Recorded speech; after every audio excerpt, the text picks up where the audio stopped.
अस्सलाम वालेकुम व्यूअर्स, कैसे हैं आप सब। उम्मीद है खैरियत से होंगे। आज हम डिस्कस करने वाले हैं टैबलेट HCQ200 mg के बारे में। इसकी जो मुकम्मल डिटेल है वो इंशाल्लाह आपको इस वीडियो में प्रोवाइड करूंगा, तो आपसे रिक्वेस्ट है कि आपने वीडियो को लास्ट तक देखना है। इस मेडिसिन की फार्मूलेशन की बात करते हैं तो इसमें जो साल्ट शामिल होता है वो है हाइड्रॉक्सी क्लोरोक्वीन सल्फेट। बात करते हैं कि इसका ताल्लुक किस ग्रुप से है, तो ये मेडिसिन बेसिकली 4-अमाइनोक्विनोलोन ग्रुप से ताल्लुक रखती है। दोस्तों, HCQ200 basically anti malarial and anti rheumatic medicine है जो कि एंटी इन्फ्लेमेटरी एंड इम्यूनोड्यूलेटरी इफेक्ट रखती है। हमारी वीडियो बनाने का मकसद सिर्फ और सिर्फ अवेयरनेस होता है। हमारी वीडियो की बिहार पे आपने इस मेडिसिन को यूज़ नहीं करना, और बेहतर है कि सेल्फ मेडिकेशन के तौर पे कोई भी मेडिसिन आप यूज़ ना करें। अगर आपको कोई भी मसला है या किसी मसले के बारे में आप जानना चाहते हैं तो करीबी डॉक्टर से कॉन्टैक्ट करें या फिर हमसे कॉन्टैक्ट करें। इंडिकेशन यानी यूजेस की बात करते हैं तो इस मेडिसिन को यूज़ किया जाता है रूमेटॉइड अर्थराइटिस में। गैंठी के मरीज इस मेडिसिन को यूज़ कर सकते हैं। इसके अलावा जो है सिस्टेमिक एंड डिस्कॉइड ल्यूपस इरिथमेटोसिस, ये दोस्तों एक स्किन की कंडीशन होती है जिसपे स्किन पे सोर्स वगैरह बनते हैं, रेड कलर के सोर्स वगैरह बन जाते हैं वहाँ, और उनके ऊपर जो है येलो कलर की स्कैब वगैरह बन जाते हैं जो कि आपको स्क्रीन पे नज़र आ रही हैं।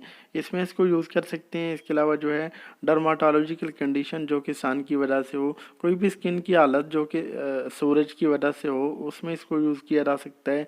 इसके अलावा जो है एंटी मलेरियल ड्रग के तौर पे भी इसको यूज़ करते हैं, मलेरिया को सप्रेस करने के लिए, और उसके ट्रीटमेंट के तौर पे भी इस मेडिसिन को यूज़ किया जाता है। और कंट्राइंडिकेशन की बात करते हैं यानी कौन से पेशेंट इस मेडिसिन को यूज़ ना करें, तो जो कि हाइड्रोक्लोरोक्वीन सल्फेट से एलर्जिक हो या फिर दूसरी 4-अमाइनोक्विनोलोन ग्रुप की ड्रग्स के साथ हाइपर सेंसिटिविटी का इशू रखते हो, वो इस मेडिसिन को यूज़ ना करें। इसके अलावा जो है लंबे अरसे तक जो बच्चों में ट्रीटमेंट के तौर पे इस मेडिसिन को यूज़ नहीं करवाया जा सकता, और जो 6 साल से छोटे बच्चे हैं उनमें भी इस मेडिसिन को यूज़ नहीं करवाया जा सकता।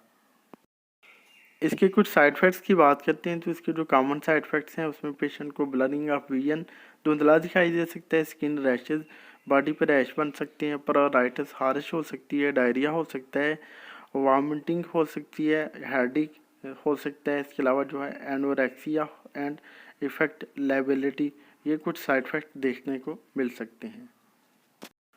डोजेज की बात करते हैं तो इसकी जो डोज है पेशेंट की age, weight and condition wise recommend होती है, और मेडिकल कंडीशन वाइज ही इसकी डोज रिकमेंड की जा सकती है। डोज के बारे में अगर आप जानना चाहते हैं तो करीबी डॉक्टर से मशवरा करें या फिर हमसे कॉन्टैक्ट करें। बात करते हैं कि pregnant female and nursing mother जो हैं वो इस मेडिसिन को यूज़ कर सकती हैं कि नहीं। तो दोस्तों, प्रेगनेंसी में इस मेडिसिन को बिल्कुल भी यूज़ नहीं करवाया जाता, और जो नर्सिंग मदर हैं जो बच्चे को ब्रेस्ट फीड करवाती हैं वो भी इस मेडिसिन को यूज़ ना कर दे, वरना जो है बच्चे पे बुरे असरात पड़ सकते हैं। ये था जी एक छोटा सा ट्यूटोरियल HCQ200 mg टैबलेट का। उम्मीद है आपको हमारी वीडियो पसंद आई होगी। अगर हमारी वीडियो पसंद आई तो प्लीज़ इस लाइक और शेयर कीजिएगा। हमारे चैनल नेम हेल्थ केयर को सब्सक्राइब कर दें और साथ वाले बेल आइकन को दबाना ना भूलें, ताकि हर नई वीडियो की जो नोटिफिकेशन है आपको टाइम पे मिल सके। अब इजाज़त दीजिए अपने दोस्त नईम अहमद को। मिलते हैं नेक्स्ट वीडियो में। अपना ख्याल रखिएगा। ओके जी, अल्लाह हाफ़िज़।